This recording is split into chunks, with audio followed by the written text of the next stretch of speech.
اللہ الرحمن الرحیم۔ سورہ آل عمران کی سمری کریں گے انشاءاللہ، ورس 26 to 32۔ اعوذ باللہ من الشیطان الرجیم۔ قل اللہم مالک الملک تؤتی الملک من تشاء وتنزع الملک ممن تشاء۔ اس میں اللہ سبحانہ وتعالیٰ کی بے پناہ قدرت اور ان کی طاقت جو ہے، ان کی اتھارٹی کا بیان ہے کہ ساری عزت، ساری ذلت کس کے اختیار میں ہے؟ اللہ کے اختیار میں۔ تو کوئی انسان کسی کو ذلیل اور جو ہے وہ عزت نہیں دے سکتا۔ تو ہم انسانوں کی عزت نہ چاہیں اور انسانوں کی ذلت سے نہ ڈریں، بلکہ اس کریٹر کے سامنے جو ہے وہ مقام اور مرتبہ حاصل کرنے کی کوشش کریں، اس کی نظر میں باعزت بننے کی کوشش کریں اور اس کی نظر میں جو ہے وہ ذلت سے بچیں۔ اور جس کو چاہے بادشاہت دے، جس کو چاہے فقیر کر دے، ساری خیر سب کچھ اللہ کے اختیار میں ہے۔ یہاں پہ جو ہے وہ بیدک الخیر میں خبر جو ہے وہ پہلے آئی ہے اور جو مبتدا ہے وہ بعد میں آیا ہے، جس سے تخصیص پیدا ہو گئی ہے، یعنی کہ خیر ساری کی ساری صرف اللہ کے پاس ہے اور کسی کے پاس نہیں ہے۔ انک علی کل شیء قدیر، اللہ سبحانہ تعالیٰ ہر چیز پر قادر ہے۔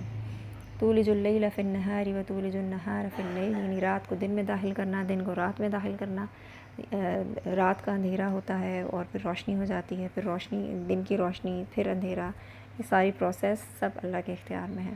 اور وتخرج الحی من المیت وتخرج المیت من الحی، یعنی زندہ سے مردہ کو نکالنا، مردہ سے زندہ کو نکالنا، یعنی کہ جس طرح سے ایک نطفے سے جو ہے وہ ایک انسان کی تخلیق ہوتی ہے، اور پھر اسی طرح مردہ زمین سے جو ہے وہ نباتات کا اگنا، یہ تمام چیزیں اللہ کی قدرت کی نشانیاں ہیں۔ وہ ہر چیز پر قادر، ہر چیز۔ اور پیچھے ہم واقعات بھی پڑھ چکے ہیں سورۃ البقرہ میں، جو اللہ سبحانہ تعالیٰ نے مردوں کو زندہ کر دیا تھا، سبحان اللہ۔ لا يتخذ المؤمنون الكافرین اولیاء من دون المؤمنین، یہاں پہ جو ہے وہ مومنوں سے کہا جا رہا ہے کہ دلی دوستی، دلی تعلق صرف جو ہے وہ اللہ سے رکھنا ہے اور کسی سے نہیں رکھنا، اور جو کافر ہیں ان کے ساتھ ایسا تعلق ہو کہ بس لین دین بھی ہو سکتی ہے، معاملات بھی ہو سکتے ہیں، لیکن ایک دلی دوستی، ایک بیسٹ فرینڈشپ جس کو بولتے ہیں، تو وہ صرف اور صرف مومنوں کے ساتھ رکھنی ہے۔ اور پھر آیت میں ہے نا، اللہ ولی الذین آمنوا، تو ولی کا لفظ اللہ نے اپنے لیے بھی استعمال کیا ہے، تو گہری دوستی کے لیے، گہرے تعلق کے لیے، اٹیچمنٹ کے لیے جو ہے وہ یہ لفظ آتا ہے، جو کہ صرف اللہ تعالیٰ سے ہونی چاہیے، کیونکہ اس سے انسان خوش رہتا ہے۔ لیکن جیسے ہی لوگوں سے وہ اٹیچمنٹ زیادہ کر لیتا ہے تو پھر اس کو تکلیف ہوتی ہے جب وہ اس کو چھوڑ دیتے ہیں، تو یا ان کی ڈیتھ ہو جاتی ہے یا کوئی بھی ریزن، تو پھر یہ ہے کہ ہاں، محبت اللہ کی خاطر محبت پسندیدہ ہے، تو اللہ کی خاطر جب محبت ہوگی تو کسی کے آنے جانے کا غم بھی نہیں ہوگا، بس وہ اللہ کی خاطر محبت ہوگی انشاءاللہ۔ اچھا جی، اس کے بعد کیا ہے؟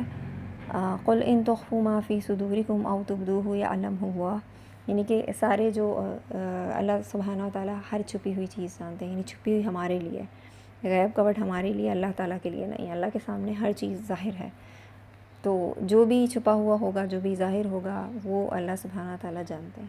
جو ہمارے دلوں میں چل رہا ہے، جو ذہنوں میں چل رہا ہے، جو کوئی چیز دریاؤں کی گہرائی میں ہے، جو چیز جو ہے پہاڑوں کے نیچے دبی ہوئی ہے، جو چیز ہمارے سینوں میں چل رہی ہے، ہمارے خیالات میں چل رہی ہے، ہر چیز جو ہے وہ اللہ سبحانہ تعالیٰ کے سامنے ظاہر ہے۔ یوم تجد کل نفس ما عملت من خیر محضرہ، یعنی قیامت کے دن کے بارے میں کہا جا رہا ہے کہ اس دن کیا ہوگا؟ کوئی بھی عمل چھپا ہوا نہیں ہوگا، ہر کسی کا عمل اس کے سامنے لے آیا جائے گا اور کوئی ظلم نہیں ہوگا۔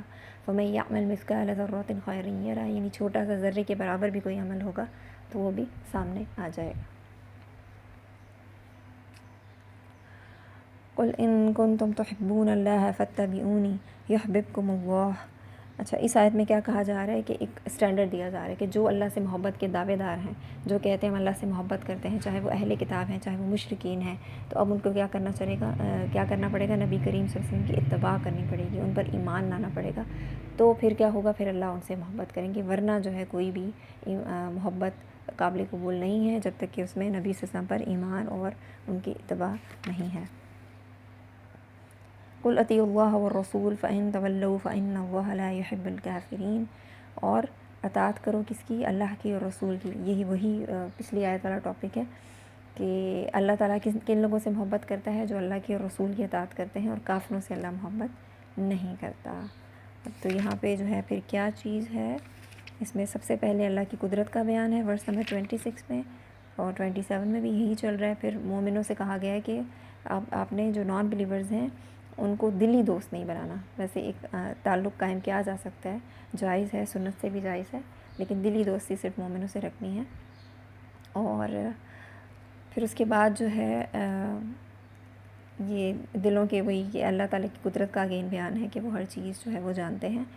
اور پھر آخرت کا بیان ہے، آخرت کا بیان ہے. اس کے آگے پھر اسٹینڈرڈ دے دیا گیا ہے کہ اللہ سے محبت کے دعویٰ کرنے والے جو ہیں وہ کیا کریں، نبی صلی اللہ علیہ وسلم کی جو ہے وہ پھر بھی کریں.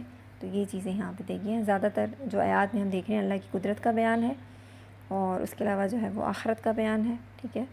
اور پھر کچھ احکامات دیے گئے ہیں مومن اور کفار کی دوستی سے ریلیٹڈ اور نبی صلی اللہ علیہ وسلم کے اتباع سے ریلیٹڈ. تو اصل چیز یہی ہے کہ جو بھی اپنے رب کی جو ہے اللہ سبحانہ و تعالیٰ پر ایمان لائے گا اور اس چیز پر ایمان لائے گا کہ اللہ نے ہمیں اپنے عبادت کے لیے پیدا کیا ہے، اس نے قرآن نازل کیا، کتابیں نازل کی ہیں، اور ٹیسٹنگ پلیس ہے، اور پھر آخرت کے دن جو حساب کتاب ہوگا. تو اسی سے ریلیٹڈ یہ ٹاپک سارے چل رہے ہیں. سبحانک اللہم و بحمدک نشہد لا الہ الا انت نستغفرک و نتوب الیک. السلام علیکم ورحمۃ اللہ وبرکاتہ.